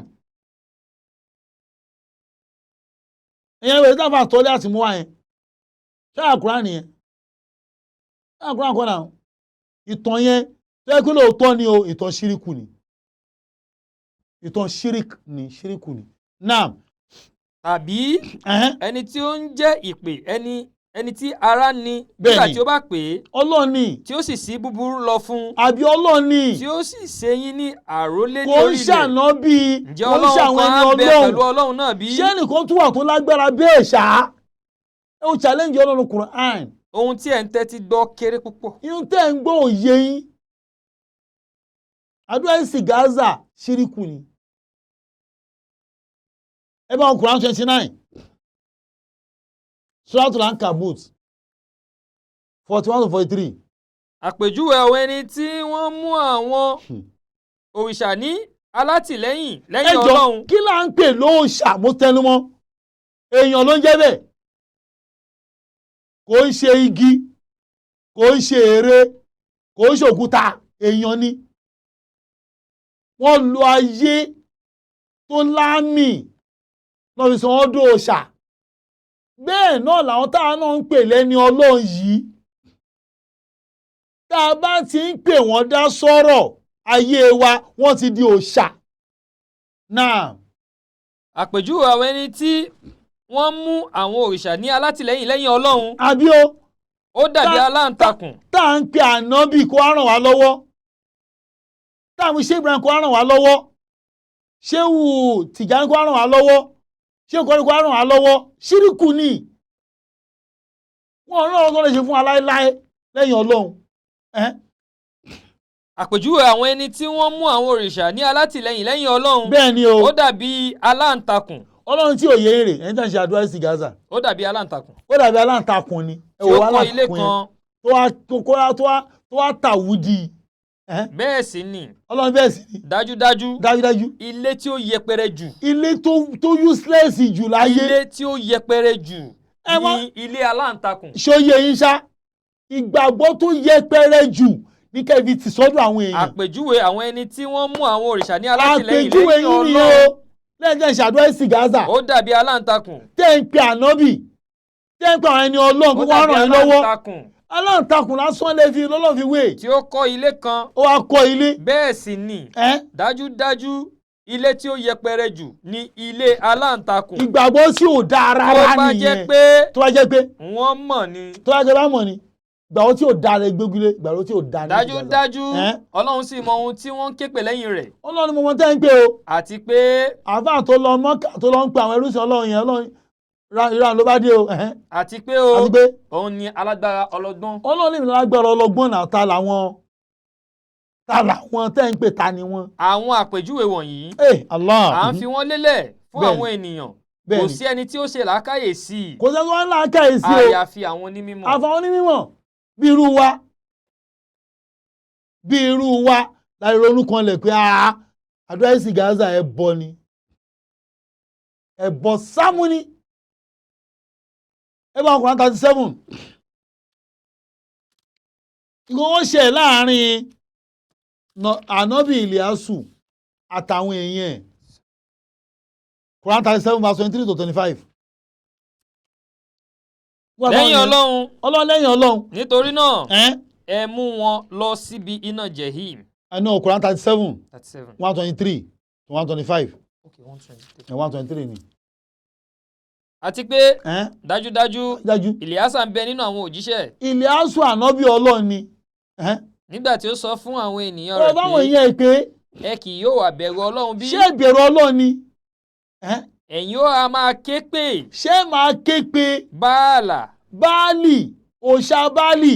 ni àti pé ẹ̀yin fi sílẹ̀. èèyàn ló ń jẹ́ Báàlì nígbà tó wà láyé o. nígbà tí Báàlì kú tán láyé sọ́dún òòṣà tí wọ́n ń bọ tó wọ́n ń pè òkú. bá a ṣe ń ṣàdúrà Gaza òkú là ń pè. àyàtọ̀ rárá. ẹ máa ń ṣàdúrà Gaza ẹlẹ́bọ sámú ló ṣe. kó máa lọ pa àwọn òkú yẹn wàláhì ẹbọ ni o. wọ́n ti kúrò láyé wọn ò wúlò fún wa mọ́ rárá. àwọn àtọ́nà lọ́jọ́ ní iṣu 125 tẹ̀síwájú. àti pé dájúdájú Ìlíásà ń bẹ nínú àwọn òjíṣẹ́ nígbà tí ó sọ fún àwọn ènìyàn rẹ̀ pé ẹ kì yóò wá bẹ̀rù ọlọ́run bí. ṣé ìbẹ̀rù ọlọ́run ni. ẹ̀yin á máa ké pè. ẹ máa ké pè. Báàlà. òòṣà Báàl. ni àti pé ẹ̀yin fi sílẹ̀ ẹni tí ó dára jù ní olùdá ẹ̀dá. ẹ wá fi ọlọ́run tó dá yín lẹ́gbà tẹ níṣòro ẹ lọ ń pa àwọn ẹni ọlọ́run. ọlọ́run náà ni olúwa yín. ràn yín lọ́wọ́ lórí kíni. ọlọ́run náà ni olúwa yín. ṣókùn máa ń bá láàyè rojọ́ ni. ìgbà tó wà láyé gan ṣọ́ ràn yín lọ́wọ́. dìgbà tó wá ti kúrò láyé ẹ máa pe spiriti wọn kó wá ràn yín lọ lẹ́yìn ọlọ́run ṣíríkù ni ẹ bọ́ sámú ni. náà bá wọn kò 146 verse 4 to 6 ọlọ́run tún béèrè kan mẹ́. àwọn tẹ́ ń pè yẹn sọ pé agbára tán ní ẹ wá fi hàn wá. sọ pé ẹ̀yin á rí ohun tí ẹ ń ké pè lẹ́yìn ọlọ́run. ṣé ẹ rí nǹkan míì tẹ́ ń ké pè lẹ́yìn ọlọ́run yẹn o. ẹ fi hàn mí. ẹ fi hàn mí o. kí ni wọ́n dá ní orí ilẹ̀. àwọn ìbádà láàrin yẹn kí ni wọ́n lè dáná nígbà tó wà láyé. ẹ̀yin á rí ohun tí ẹ ń ké pè lẹ́yìn ọlọ́run. àná Muhammad sallallahu alaihi wasallam kí ló dá nígbà tó wà láyé kí ló dá kó dá kankan. a sì máa pa ànábì tá a fọ lọ́hùn ilẹ̀. a sì máa ṣe Ibrahim ṣe Tìjàní ṣe Kọ́dírì lórí kíni ẹ bọ́ ni ọlọ́run la gbọ́dọ̀ pé ọlọ́run ó ń ṣàwọn náà. ẹ̀yin á rí ohun tí ẹ ń ké pè lẹ́yìn ọlọ́run ẹ fi hàn mí kí ni wọ́n dá ní orí ilẹ̀. kí ni wọ́n dáná. àbí àjọṣe kan ń bẹ fún wọn nínú dídá sánmọ̀ náà ni. ṣé pípa tó lọ́n fẹ́ dá sánmọ̀ ṣáwọn rìjálà láwọn yìí náà wà ń bẹ̀ ṣọ́ wà ń bẹ̀ kí ló lọ́n fún wọn tẹ́ fẹ́ bèè lọ́wọ́ wọn kí ló lọ́n fún wọn tẹ́ fẹ́ bèè lọ́wọ́ wọn ẹ ràn wá lọ́wọ́ pẹ̀lú ìrànlọ́wọ́ ọlọ́run tó wà lọ́dọ̀ yín níbo ṣọ́lọ́run tó fún wọn lọ́rọ̀ yẹn kò sí ń bẹ̀ mọ́ ni tẹ́ máa wá pe àwọn kọ́ máa ń pe ọlọ́run ṣíríkù ni.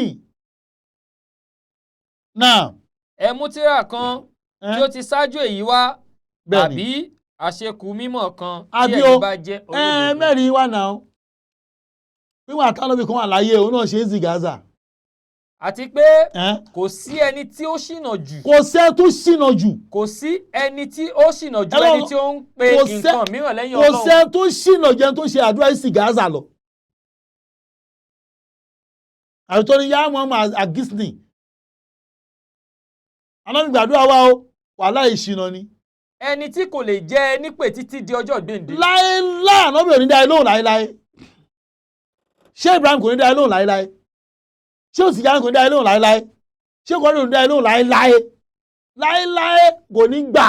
bẹ́ẹ̀ sì ni àwọn náà jẹ́ onígbàgbéra nípa ìképe wọn. àwọn náà gbà tó wà láì wọn ọ̀rọ̀ tí nà á. èèyàn ni wọ́n nà á.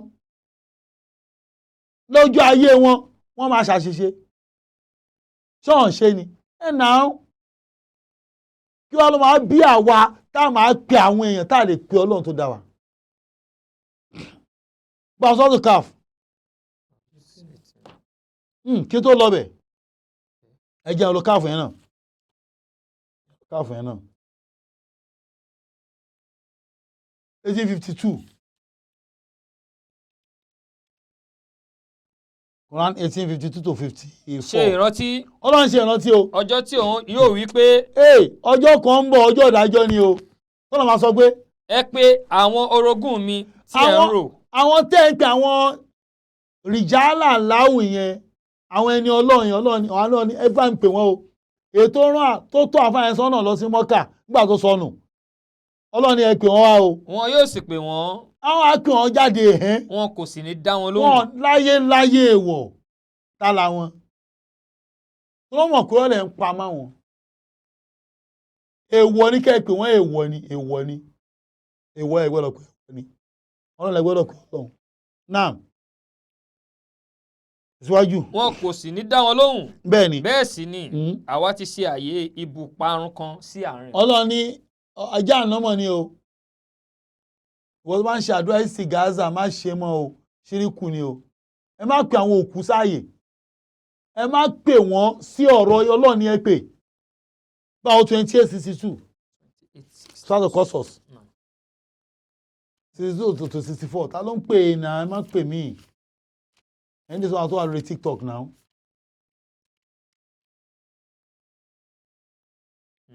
62 to 64. ní ọjọ́ tí òun yóò máa pè wọ́n. bẹ́ẹ̀ni ìjọ ìdájọ́ bẹ́ẹ̀ni. àwọn orogún mi dà. àwọn tẹ́ ń pè ní sìgáàsà yín dà. àwọn èyí tí ẹ̀yin ń rọ̀. àwọn tẹ́ ń rọ̀ pé ràn wá lọ́wọ́ fọ̀nàmọ́ mi gbàdúrà mi alẹ́ bọ́ ni gbólóhùn yẹn bọ́ ni gbólóhùn ẹ̀ bọ́ ni. now tá a bá ń sọ̀rọ̀ àtẹ̀gùn síwájú Ọlọ́run kì í ṣàwọn àwọn kọ́ torí tá a bá ń látẹ̀gùn wọn yẹn ṣíríkù ni a ti fi jọ Jésù àtàwọn Kírísítẹ́nì yẹn tó gbàgbọ́ pé olàjà kan lára àwọn àti Ọlọ́run táwọn bá pe Jésù àbáwọn pe Ọlọ́run táwọn bá pe Ṣàngó Ògún Ọya Ọbàtálá báwọn sin Ọlọ́run táwọn bá ní ìṣòro káwọn pè wọ́n àwọn alálẹ̀ ṣì wọ́n jẹ́ bí ìtànà alálẹ̀ kankan ò jẹ́ wọ́n ti kú alálẹ̀ kankan ò jẹ́ o mo rántí ìgbà tó kù máa ń ya láyé Tinubu àwọn olóòṣà Èkó bá ní àwọn irúnmọ̀ ẹ̀ ló ń bínú àwọn òkú pé kí Tinubu fún àwọn lówó káwọn lọ bọ odò yẹn Tinubu ní ìyàwó sí ọ̀tá yẹn ẹ má wọrí màá take care ẹ̀ ṣé kò take care ẹ̀ àwọn òkúta ńláńlá yẹn ṣáà irúnmọ̀ ẹ̀ ló kó sílẹ̀ olóòṣà máa gọ̀ díẹ̀ o Tinubu dá òkúta síbẹ̀ ẹgbẹ́ gbọ́dọ̀ yẹn ó ya mọ́ ó blọ́ọ̀kù ẹ̀ pa ní dòpò ètò táyìn fún òun náà láti ya ni o gbogbo tó kó bẹ̀ yẹn kò ná ní 1 second láti destroy ẹ̀ kó ti dànù síta kó ya wọlé. now inú Quran 5:35 ta kà lẹ́ẹ̀kan ẹ̀ bá ń tún kà. ẹ̀yin onígbàgbọ́ òdodo. Ọlọ́run tẹ́ gbọ́ Ọlọ́run gbọ́dọ̀ òdodo. ẹ bẹ̀rù Ọlọ́run. ẹ bẹ̀rù Ọlọ́run. àti kí ẹ sì wá ọ̀nà ìsúnmọ́ ọ̀dọ̀ rẹ̀. Ọlọ́run ni ẹ wá àtẹ̀gùn dọ́dọ̀ èmi ọlọ́run kí ló ń pè látẹ̀gùn àti kí ẹ sì sápá sí ojú kí ló ń pè ní àtẹ̀gùn kò ń ṣe àwọn òkú yẹn ò látẹ̀gùn wa àwọn kọ́ là ń pè lọ́dọ̀ àwọn kọ́ wà láwọn kọ́ Kùránì máa ń tún Kùránì pé Kùránì bolo Kùránì ni ẹ̀yẹ́ Kùránì ṣàlàyé àtẹ̀gùn tá a lò ẹ bá Kùránì chapter 2 Suratu Tauba Suratu Baqarah verse 207 àtẹ̀gùn gangan tí wọ́n fẹ́ sọ pé kíní kan ń sì Gaza pé ṣàtẹ̀gùn sọ́dọ̀ ọlọ́run ìta àtẹ̀gùn rẹ ó kò yẹ ká máa lọ pé àwọn ọ̀nà máa lọ pé ṣé Ibrahim máa lọ pé anybody o ọlọ́run là á pè wẹ́n. ó ń bẹ nínú àwọn ènìyàn. ọlọ́run ló wà nú àwọn èèyàn. tí ó jẹ́ pé yóò gbéra rẹ̀ tà. á gbéra ẹ̀ tà nítorí ọlọ́run. láti fi wá ojú rere ọlọ́run. láti fi ṣàtẹ̀gùn sọ́dọ̀ ọlọ́run báwo la ṣe ń tara wa. ẹlòmíì lè wò pókè tí máa ṣeré gbogbo tọ́lọ́ bá ní kò dáa ni o. Gẹ́ẹ̀tì ẹ̀mí ní ṣe ṣìnà mọ́ àtẹ̀gùn irọ́ o bó ṣe ọ́ jìyà ihun tí kì í ṣọ̀ràn ọyàn lé e lórí ló wàá sọ̀rọ̀ lé ra e lórí láti fi súnmọ́ ọlọ́run kéye pé mi ní fẹ́ yàwó kí lè fi súnmọ́ ọlọ́run irọ́ o wàá tún gbẹ̀ṣẹ̀ ká níyàwó ara ìsúnmọ́ ọlọ́run ni ara òfin ọlọ́run ni ká kí wákàtí máa ra òfin ọlọ́run ni ká gbà ara òfin ọlọ́run ni wàá yan àwẹ̀ míì fúnra ara ẹ tí ẹ ṣe Ramadan tí ẹ ṣe àwẹ̀ tó yẹ kó gbà tí mo ṣe fi súnmọ́ ọlọ́run ni tó ń pè ní àtẹ̀gùn nìyẹn à ń nira wa lára nítorí ọlọ́run ẹ wo tahajud tọ́nà ká ṣe tahajud ara àtẹ̀gùn ni kí ẹ kí wọ́n lọ pa àná kan lọ pa àwọn òkú tọ́nà ṣàdúrà sí Gaza èèwọ̀ nìyẹn now báwo verse 265 bákọ́ra yẹn kan náà 265. àpẹẹrẹ àwọn ẹni tí wọ́n ń ṣìnà àpẹẹrẹ àwọn ẹni tí wọ́n sì ń ná ohun ìní wọn. Ọlọ́run ní àpẹẹrẹ àwọn tó ń ná ohun ìní wọn. láti fi wá ìyọ́nú Ọlọ́run. láti fi súnmọ́ Ọlọ́run get la ilaha illallah. àti ìdúróṣinṣin ọkàn wọn. lára íńtàrí ní ṣàtẹ̀gùn síwájú Ọlọ́run ní ká náwó fọ́lọ́run. Ọlọ́run kan ní gbòó lọ́wọ́ o ká ránṣẹ́ Ọlọ́run lọ́wọ́ nítumọ̀ ẹ̀. lára ìsúnmọ́ Ọlọ́run ẹwọ́ àsọ̀sọ̀sẹ̀ tá à ń ṣe àwa tún fi ń súnmọ́ Ọlọ́run nítorí pé òun wà là ń ná bóyá tó bá ràn wá lọ́wọ́ lórí ẹ̀ òun náà súnmọ́ Ọlọ́run látara wa látara ṣe tí à ń ṣe fún Ọlọ́run ẹ ó nẹ́tíwọ̀kì yẹn o. ìtọ́lọ́run bèè lọ wá nìyẹn kì í ṣe táwa ń ṣe yìí. Ọlọ́run ní àwọn tó náwó wọn ẹ̀hẹ́. àpẹẹrẹ àwọn ẹni tí wọ́n sì ń ná ohun ìní wọn láti fi wá ìyọ́nú Ọlọ́run. kí ló ṣẹlẹ̀ ṣé ló nẹ́tọ̀ọ̀kì yọ ni kí ló wá ṣẹlẹ̀.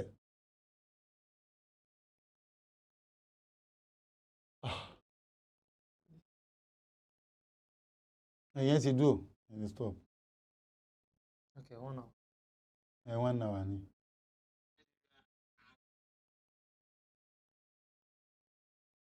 Náà kí ló ṣẹlẹ̀? Ṣó ti lọ ni?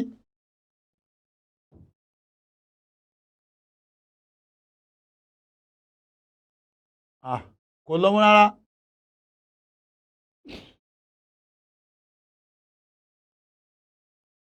A gbọ́dọ̀ parí ẹ̀ o.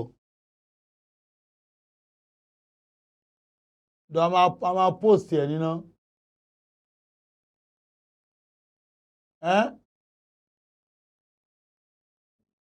Máa bá lọ a máa post ẹ̀ ni. Ó jẹ́ ti lọ di Facebook ẹ̀ ti lọ. Náà mo lọ ni pé mo ní ìsúnmọ́ Ọlọ́run àtẹ̀gùn dọ́dọ̀ Ọlọ́run ní ká máa ṣe àwọn nǹkan míì tí kì í ṣọ̀ranyàn lé wa lórí. Tó ń pè látẹ̀gùn nìyẹn. Fún àpẹẹrẹ ẹ wo sórí kan tá máa ń gbọ́ nígbà tá a kéré dì sí pé àwọn mẹ́ta kan wọ́n sá sínú ihò òkúta wá yí dín ihò yẹn mọ́lẹ̀ wọ́n wá wo tó lè fi ṣàtẹ̀gùn síwájú Ọlọ́run wọ́n pe àwọn ọ̀pọ̀ ànábì o wọ́n ọ̀pọ̀ àwọn ẹni Ọlọ́run kankan o wọ́n wò pé iṣẹ́ eré wo mo ṣe pamọ́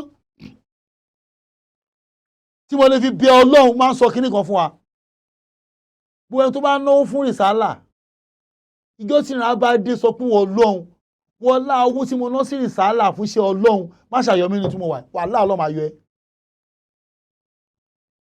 Ọlọ́run máa yọ ẹ́ mo fọ́lọ́run bọ̀ wà láà Ọlọ́run máa yọ ẹ́ torí pé àníyàn ti wa iṣẹ́ Ọlọ́run là ń ṣe Ọlọ́run dẹ̀ rí gbá àyà wa bẹ́ẹ̀ yìí ò bá tiẹ̀ rí in tó ń pè látẹ̀gùn nìyẹn iṣẹ́ tó bá ṣe outside ọ̀ranyàn ló lè fi súnmọ́ Ọlọ́run ló fi ṣàtẹ̀gùn síwájú Ọlọ́run àwọn mẹ́ta wọnú kòtò kí ni yí dí wọn mọ́lẹ̀ òkúta wọn ò lè rí sí láéláé ẹnì àkóbá bọ́ta ó wá súnmọ́ ajó níwọ̀ Ọlọ́run wọlá ìjọ tí ẹnìkan bá mi ṣiṣẹ́ tó wá lọ tí ò gbowó iṣẹ́ òun wá kó owó yẹn òun wá fi dá ọgbà ẹran lẹ̀ tẹ́ran òun bá sin ẹran lẹ́yìn 20 ọdún 30 ọdún ẹni bá dé pé ọ̀gbẹ́ni owó tó jẹ mí ń jẹ́ òní iṣẹ́ tí mo ṣe ó fún mi lówó mi wọ́n á ní owó ẹ òní gbogbo ẹran tó wà ń bì wọ́n lá ìdùnnú tẹ́ni ẹni jọ́nà lọ́wọ́ má ṣàbá sí òkúta ikú òkúta bá sún díẹ̀ wọn lè kọjá ẹnì kejì bọ́wájú ó wọ́n lájọ́ tí ẹrú sí obìnrin kan wá bá mi pé ó níṣòro mo á ní àkí tó ràn ẹ́ lọ́wọ́ o àbí kí n rí òwe o ẹni wá ní torí Ọlọ́run ràn mí lọ́wọ́ tó lọ́n bá rí ẹ ó ní wọ́n láì ìbẹ̀rù tó wà nínú mi jọ náà lọ́hùn tí mo fi bá ṣe nǹkan kan mo dẹ̀ ràn lọ́wọ́ bàbá ṣe mọ́ṣàbá ṣí kínní ó ṣí díẹ̀ sí wọn lè kọjá ẹlẹ́ẹ̀kẹta wá ní wọ́n lá pé ìjọ kan mo jáde lọ bàbá àti ìyá mi ò tí ì jẹun ebi pa wọ́n sùn ni wọ́n á mú tán máa jẹ dé wọ́n á gbé tí máa jí wọn mo ní wọ́n lára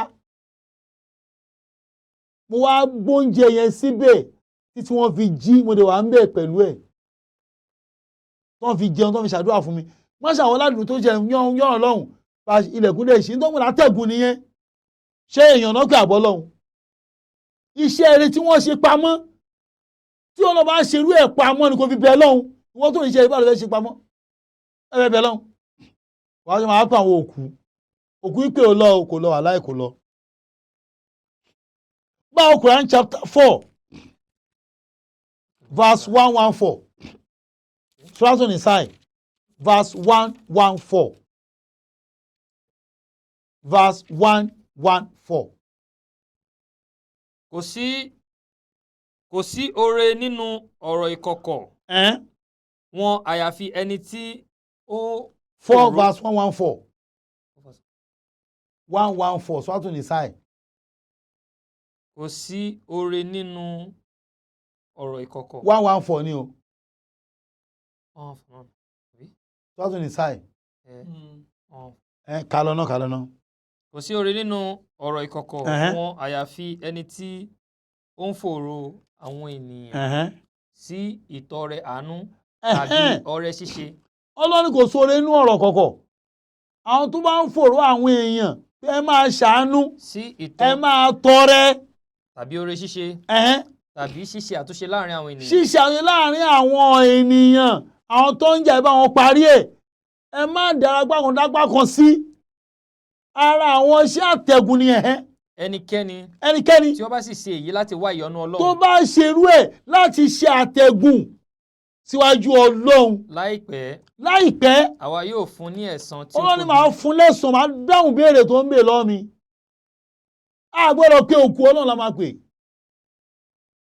báwọn Quran 9 verse 99 ọlọ́sàn alábáwá ọkọ̀ mẹ́ ó ń bẹ nínú àwọn ará oko. ọlọ́wọ́ àná alábá oko yẹn o. ẹni tí ó ní ìgbàgbọ́ sí Ọlọ́run. ẹni tó gbọ́ Ọlọ́run gbọ́. ní òdodo. ní òdodo. àti ọjọ́ kẹyìn. àti ọjọ́ kẹyìn. tí ó sì mú ohun tí ń ná ní owó sí ojú ọ̀nà ó dẹ̀ mú ohun tó ná lówó sójú ọ̀nà Ọlọ́run. ní ohun tí ó mú ní súnmọ́ Ọlọ́run. láti fi súnmọ́ Ọlọ́run. àti àdúrà òjíṣẹ́ náà. àti àdúrà òjíṣẹ́ àná Muhammad sallallahu alaihi wasallam. dájúdájú ẹ̀nà tó máa ná fún ẹ ṣàdúrà fún wọn tó lọ ń fẹ́ nìyẹn. dájúdájú èyí ni jẹ́ ìsúnmọ́ Ọlọ́run fún wọn. ṣe ti gbọ́ eléyìí látẹ̀gùn fọlọ́run fún yín. Ọlọ́run yóò sì fi wọ́n wọ sínú ìkẹ́ rẹ̀. ó parí Ọlọ́run máa gbàdúrà wọn. gbígbàdúrà ni má lọ pe òkú o àdúrà yìí sì gáàsà ẹbọ ni o.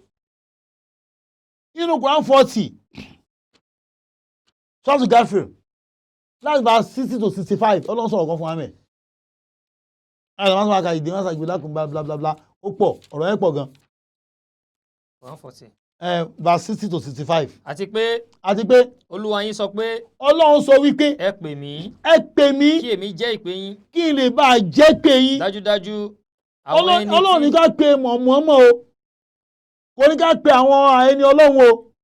Ọlọ́run ní ìdẹ̀hún ní astajibu lakum ẹ pè máa dá yín lóhùn àdéhùn ni kò ní ká pe anybody. àti pé Olúwa yín sọ pé Ọlọ́run sọ pé ẹ pè mí kí èmi jẹ́ ìpè yín kí lè bá jẹ́ pè yín. dájúdájú àwọn ẹni tí wọ́n ń ṣe ìgbéraga ṣẹ́rí kúrò níbi ìjọsìn wọ́n ṣẹ́rí kúrò níbi ìjọsìn Ọlọ́run. láìpẹ́ wọn yóò wọ jahannama. wọ́n á wọ ọ̀run àpáàdì ní ẹni yẹpẹrẹ. lẹ́ni tí ò wúlò. Ọlọ́run ni ẹni tí ó ṣe òru fún yín. Ọlọ́run lè mọ ṣòru fún yín náà. kí ẹ lè máa sinmi nínú rẹ̀. kẹ́lẹ́ bá a sùn kẹ́rẹ́s. àti ọ̀sán ní ìríran. ọ̀sán láti máa ṣiṣẹ́. dájúdájú. Ọlọ́run náà ni alájùlọ. Ọlọ́run ló lájùlọ. ọlá lórí gbogbo àwọn ènìyàn. lórí everybody ṣùgbọ́n àwọn ọ̀pọ̀lọpọ̀ ènìyàn. àwọn èèyàn mọ̀. kì í ṣe ọpẹ́. bẹ́ẹ̀ wọ́n ṣe ọpẹ́. èyí ni Ọlọ́run Olúwa yín. eléyìí lọ́lọ́run Olúwa yín o. ẹlẹ́dàá gbogbo nǹkan. kò sí Ọlọ́run mìíràn àyàfi Ọlọ́run kò sí àfọwọ́ nìkan. èéṣe kí ló wá dé tí ẹ fi ń gúnrin. kúrò níbi tí wọ́n lọ sọ. wọ́n máa ṣe o. Quran 186 ṣọ́nà bàkọ́rà. Quran 186. Quran 186. Quran 186. nígbà tí àwọn ẹrú sì ní bá bi ọ́ léèrè nígbà tí wọ́n bá bi wà náà mi léèrè nípa Ọlọ́run tó bá níṣòro ṣé wọ́n lọ pe àwọn òkú ni. irọ́ o sọ fún wọn pé dájúdájú èmi ń bẹ nítòsí. mo wà ń tó irú àfà tó lọ ń pe àwọn ẹni Ọlọ́run yẹn ìbára yẹn ẹ̀rín ìjálù Ọlọ́run ẹ̀fọ̀nà ọmọ mi ṣíríkù ni. dájúdájú bẹ́ẹ̀ni èmi ń bẹ nítòsí. mo wà ń tòsí. èmi ń jẹ́ ìpè. mo ń jẹ́ ìpè tó bá ń pè mí. ìpè nígbà tí ó bá pè mí. ṣe gbọ́ kálá fún ẹ bá pọ̀ lọ́wọ́ àfọ̀nà ọmọ ọlọ́mọ́kà nítorí ṣe ṣíríkù ni. nítorí náà bẹ́ẹ̀ni kí àwọn náà máa jẹ́ ìpè mi. káwọn náà máa jẹ́ ìpè Ọlọ́run o ṣẹ̀sì kọ́sìn ẹ gbọ́dọ̀ máa kírun ẹ gbààwẹ̀ ẹ yan zàká ẹ mọ́ náà lẹ́yọ kan lọ́wọ́ ìjọba ló lọ jẹ́ ìpè Ọlọ́run nìyẹn. nítorí náà kẹrẹ̀gbọ́ Ọlọ́run pé ẹ̀hẹ́n. kí àwọn náà máa jẹ́ ìpè mi. bẹ́ẹ̀ni kí wọ́n sì gbà mí gbọ́. bẹ́ẹ̀ni o kí wọ́n lè bá mọ ọ̀nà. wọ́n lè bá mọ ọ̀nà tó tọ́ sọ́dọ̀ Ọlọ́run mo rò pé ó yé yín. àdúrà yìí sì gáàsà ẹbọ ni. now ẹ jẹ́ tó Quran chapter 6 verse 52 àdúrà táwọn tún fi máa ń ṣe yẹn Ọlọ́run sọ̀rọ̀ ẹ̀ àwọn kan ní òun gángan ní àárọ̀ àti ìrọ̀lẹ́ ni o síkìrì àárọ̀ àti ìrọ̀lẹ́ Ọlọ́run ní. má sì ṣe lé àwọn tí ń pe Olúwa àwọn Ọlọ́run wà nábì ní òwúrọ̀ àti ní àṣálẹ́. má lé wọn kó mọ́ṣáláṣí o láwọn tó ń ṣe àṣkár ní òwúrọ̀ àti ní àṣálẹ́ àti lálẹ́ má lé wọn kó mọ́ṣáláṣí o. tí wọ́n fẹ́ ojú rere rẹ̀.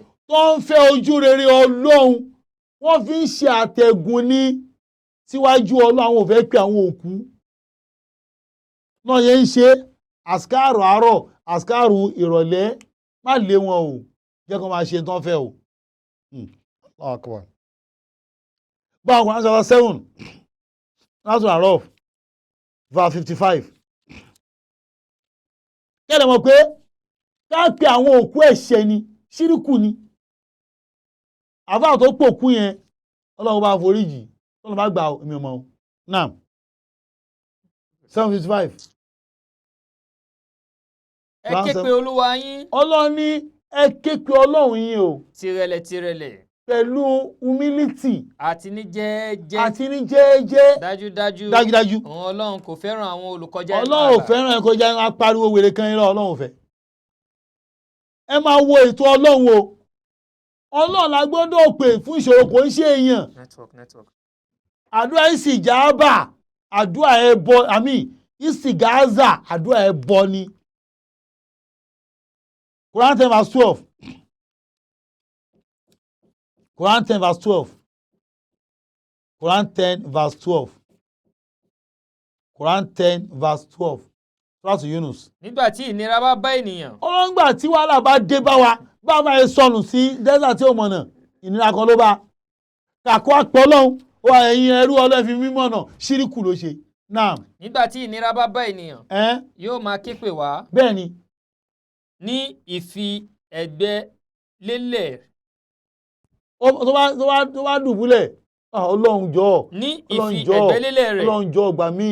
Tàbí ní ìjókòó. Àbí kó jókòó. Tàbí ní ìdúró. Àbí kó dúró. Ṣùgbọ́n nígbà tí a bá mú ìnira rẹ̀ kúrò fún. Tó bá di pé wàhálà kú òfun. Yóò takú. Àwa takú pé no. Sí àìgbàgbọ́. Ṣe pé aṣọ́gbà sí di kèfèrí ẹ̀. Gẹ́gẹ́ bí ẹni tí kò pè wá sí ìnira tí ó bá. Ṣe gbọ́dọ̀ lòun tún pè. Ó tún wá gbórí nígbà tó pọ̀ tọ́lọ́ ń da lóhùn tán. Ìyẹn pọ̀ nínú àwọn èèyàn gan. Ìyẹn ò tí ì pa àwọn òkú o. Ẹ ò kìlọ̀ tó fi sọ́nù fún o. Ọlọ́run wá ní ẹ wá ìtẹ́ ìṣe máa lọ pa àwọn òkú ṣé àwọn ọlọ́gbẹ́dùn òun báyìí ni. Àáfàá ò sọnù sí dẹ́sàtì tó wẹ́ tó máa fi mọ̀nà ṣé àwọn rìjálà láì ló sọnù. Surah Yunus verse 107 106 to 107 Quran 10 verse 106 to 107 bọ́tọ́ lọ sọ o àdúrà ìsìgáàzà. Má ké pè lẹ́yìn Ọlọ́run. Ọlọ́run ní ò gbọ́dọ̀ pé àwọn òkú. Ohun tí kò lè ṣe ọ́ ní oore. Wọ́n tó bẹ́ẹ̀ wọ́n lè fọ̀nà ọmọ yìí. Tí kò sì lè ṣe àwọn ọ́ níbi. Ọlọ́run wo nìyẹn tó wọ́n fọ̀nà ọmọ yìí nígbà tó bá ní problem tó lè gbà yín tó bá ní ìṣòro wọn ò tó bẹ́ẹ̀. Má ké pè lẹ́yìn Ọlọ́run. Wọ́n lè ṣe yín lóore wọ́n lè ṣe yín láburú. Ohun tí kò lè ṣe ẹ́ ní oore. Ní mi ò ṣe bẹ̀rù Ṣàngó. Tí kò sì lè ṣe mi ò ẹ́ ní bẹ̀rù ibi. Ògún mi ò bẹ̀rù Ọya Ṣọ̀pọ̀nná tó pé òkú ni wọ́n lè ṣe mí nìkan kan. Wọ́n lè ṣe mí lóore wọ́n lè ṣe mí bí wọ́n tó bẹ́ẹ̀. Tí o bá ṣe bẹ́ẹ̀. Tó bá ṣe bẹ́ẹ̀. Nígbà náà. Dájúdájú. Rẹ yóò wà nínú àwọn alábòsí. Ó wà nínú alábòsí nìyẹn tó bá lọ pa àwọn òkú o àwọn rìjálà láì yẹn. Tí Ọlọ́run bá mú ìnira kan bá ọ. Ọlọ́run wá ní ṣé ìnira ká ẹ̀ ni. Ọlọ́run bá mú ìnira kan bá ẹbí ẹni tó sọnù yẹn. Kò sí ẹni tí ó lè mú kúrò. Ọlọ́run kò sí rìjálà láì ká tó lè fi ẹ́ mọ̀nà. Bí kò ṣe òun náà. Àfi Allahu ẹ bá ń gbọ́dọ̀ tóbi mẹ́rin. Allahu Akbar. Ọlọ́run nìkan ẹ gbọ́dọ̀ máa pè. Ìbádà aláàríjà ńláńlá. Àínú nàbí àónìlá. Gbólóhùn yẹn bọ́ ní. Àónà nàbí lá. Hasana zabi fadilillah. Bi Qur'ani wa Jibrili wa Taurati wa Injili. Wa ma fi ayyi tanzili wa al-ikini bi aunillah. Conclusion mi ni pé àdúrà ìsìgáàzà ṣíríkù ni. O gbọ́dọ̀ pé ẹnìkan jọ lọ́n lọ tó wá níṣòro. Allahu lọ́ba àkọ́kọ́, Allahu lọ́ba àárín, Allahu lọ́ba àkẹyìn. Mo rò pé yé wa subhana rabbika. Rabbil izzati amma yasifun wa salamun alal mursalin. Bí tí wàá sí ń lọ ní ọ̀la do network ti lọ náà but a máa post ẹ̀. A máa wà ní Ọbalé street Ọbanlé street ní Ìjọra Bádíà Ìjọra Bádíà níbẹ̀ yẹn.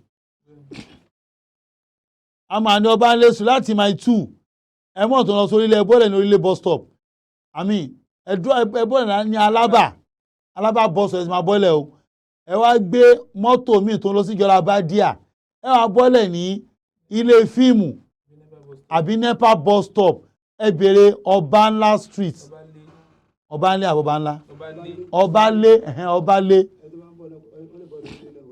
ẹ lè bọ́lẹ̀ lórí ilé náà òun náà yá síbẹ̀ àbí náà bá tù